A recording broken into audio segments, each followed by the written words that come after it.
नमस्कार। 12 दिसंबर तक दुनिया पर्यावरण सम्मेलन COP28 के लिए जुटी हुई है।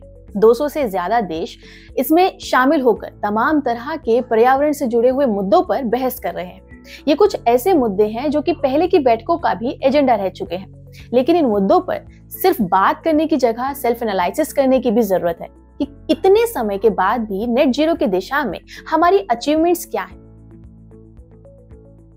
हम प्रकृति और पर्यावरण को अभी तक कितना बचा पाए हैं। इस सम्मेलन में बायोडायवर्सिटी या वनों को लेकर भी सभी देशों की परफॉर्मेंस पर बात की जा रही है।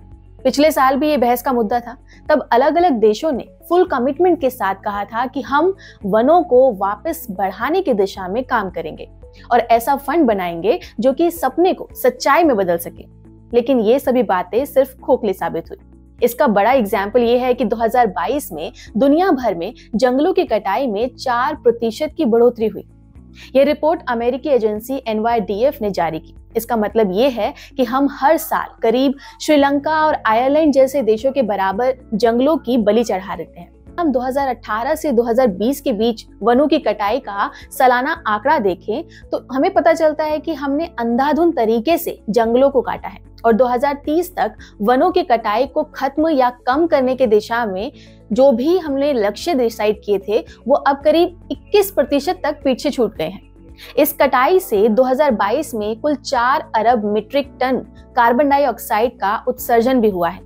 इस रिपोर्ट के अनुसार 2022 में ज्यादातर जंगलों का नुकसान कर्क और मकर रेखाओं के बीच में हुआ है, जो कि उष्णकटिबंधीय क्षेत्रों में आते हैं।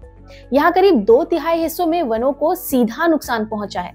तो साफ है कि अगर सही में हम सभी देश इस पर्यावरण के लिए कुछ अच्छा करना चाहते हैं तो हमें जंगल कटाई में 27 से 37% की कमी लानी पड़ेगी।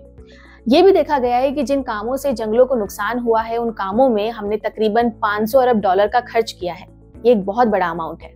वहीं अगर हम बात करें कि इस सिचुएशन को बेहतर बनाने की तो उसके लिए जितने पैसों की जरूरत है वो इससे भी बहुत कम है। यानी कि अगर 2030 तक हमें जंगलों की कटाई पर रोक लगानी है तो इसके लिए हमें सिर्फ $407 अरब की जरूरत है। जंगलों को बचाने के लिए यूज किया जाने वाला अमाउंट जंगलों को खत्म करने के लिए लगाए गए अमाउंट से भी बहुत कम है।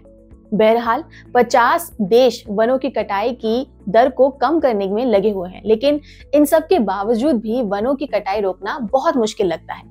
पिछले सालों का आंकड़ा देखते हैं तो अकेले ब्राजील ने 2.34 मिलियन हेक्टेयर में वनों का सफाया किया है, जो कि तय लक्ष्यों से करीबन 51% ज्यादा माना जा सकता है।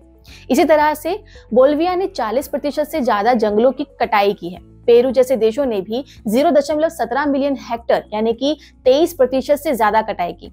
लाओस में 18% हुआ है ये काम। इस तरह 2022 में सभी देशों ने मिलकर करीब 66,000 वर्ग किलोमीटर के जंगलों को खत्म कर दिया है। इंसान को ये समझ नहीं आता कि आने वाले समय में हमें सबसे ज्यादा नुकसान जंगलों की कटाई करने से ही होगा, क्योंकि जंगलों का 1 हेक्टेयर करीब 200 टन कार्बन डाइऑक्साइड को सोखता है।